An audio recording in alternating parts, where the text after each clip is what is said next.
Alright, the battle of the three-row family SUVs just got a little more interesting because today, Mazda dropped the all-new 2024 CX-90. Yeah, watch out Honda Pilot and Toyota Highlander because this new Mazda isn't playing any games.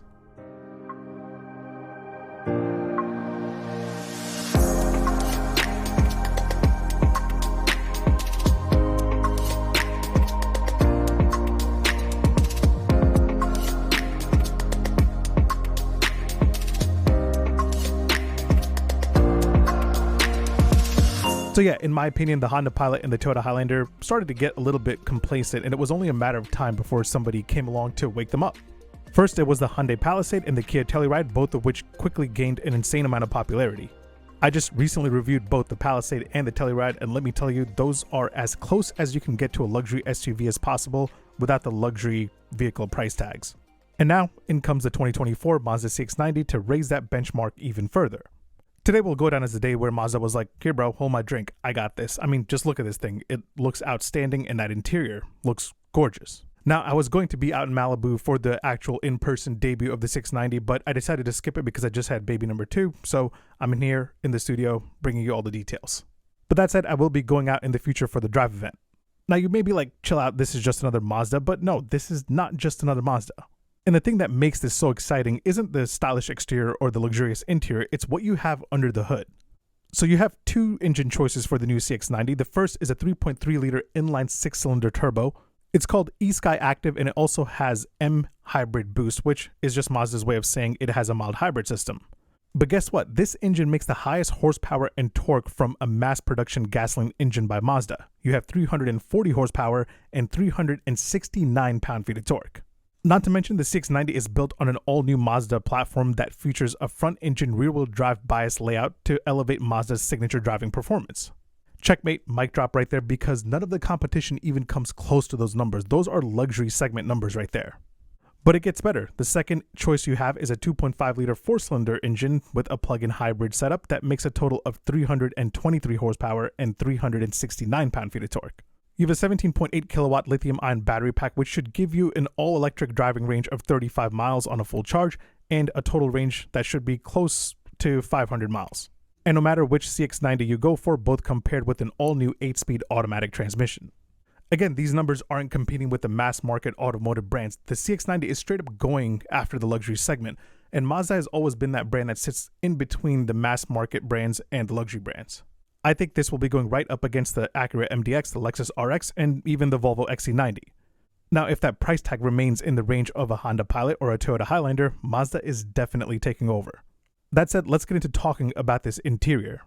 At first glance, when you look around in this video and these photos that are flying across your screen right now, you'll see that it's very similar to the CX-60 that is only being sold in Europe.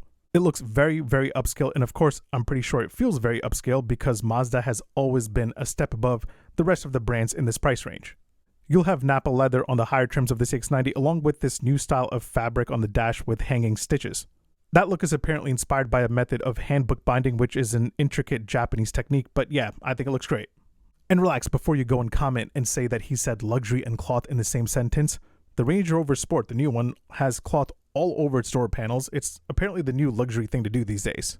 But yeah, in the front row, it has a very clean and simple layout. The cool thing is that you have a bunch of physical buttons for all your climate control settings right here.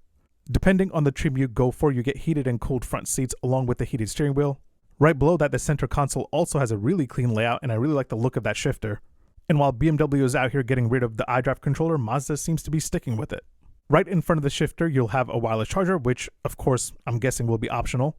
Now, in terms of tech, I found this funny. Mazda says in their press release that the CX-90 also features large displays accompanied by physical buttons. I guess they know we hate touchscreens everywhere for everything.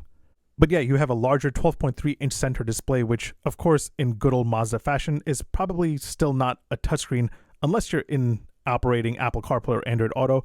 I'm sure both of those will be wireless this time around.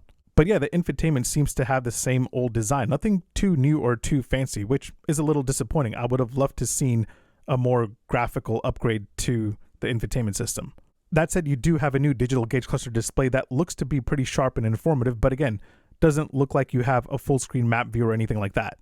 Driver assist tech-wise, you should get Mazda's iActive Sense Safety Suite as standard, including adaptive cruise control, lane keep assist, blind spot monitoring, and all of that. This time around, you'll also have a full 360 view and Mazda's new through view monitor.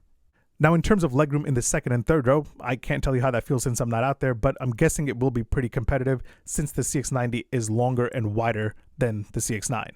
Now, I did notice that in the press release, it said that the third row USB-C ports are optional, so that's a thing. I'm guessing you'll get them on the higher trim levels. The second row seems to have 2 USB-C ports, so you're good there. And you also have your own climate control in the second row. I'm guessing the CX-90 will have at least 3 climate zones, 2 for the front and 1 for the back. If they offer 2 for the back, that would be pretty impressive, but I doubt it. You also have a center console in the middle with 2 captain chairs. Again, I'm guessing this will be standard on the higher trims, but not on the lower trims. Now let's take a look at the outside of the CX-90, and it looks really, really nice and very upscale. It looks more luxurious than the Honda Pilot and the Toyota Highlander, or even the Hyundai Palisade and the Kia Telluride. Now, Mazda hasn't said anything about an off-road looking rugged trim, which seems to be the popular thing for mainstream family SUVs to do these days. Apparently, brands think that after a trip to Costco, mom and dad just hit up the trails and do some off-roading. But yeah, this looks like a bigger version of the CX-60. You still have the Kodo design language with a new grille and slightly updated LED headlamps. And then you've got some chrome pieces around the side of the body. One says Mazda and the other says what kind of powertrain you're driving. As for the wheel game, you're going to be able to go up to 21-inch diamond cut wheels on the higher trims. I'm guessing the lower trims will be at 19 or 18 inches. And then from the back, it's pretty simple looking and you have these really sleek looking LED taillights. Now, Mazda is also introducing a new color with the CX-90 called Artisan Red, which is a more maroonish color and kind of dull compared to the Soul Red that they have right now. But yeah, overall, I think this looks more luxurious than a lot of the competition and definitely more upscale. Does it look better than the competition? I don't know. I'm a huge fan of the Kia Telluride. The way that looks is fantastic, and also like the looks of the new Honda Pilot.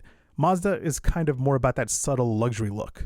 Now, in terms of pricing, Mazda hasn't confirmed anything official yet, but I'm guessing this will start north of $40,000, which should put it right next to the Honda Pilot in that sense. The Telluride, the Palisade, and the Highlander are about $4,000 to $5,000 cheaper. But yeah, this is the new CX-90 and I'm super impressed with it, especially what it's bringing to the table in terms of power and performance. And I definitely will be going out to the drive event when that happens. Either way, thanks for watching. Make sure you hit like, make sure you hit subscribe, make sure you follow me on Instagram and on TikTok. My handle is @OmarDrives. I'll catch you guys in the next one. Take care. Peace.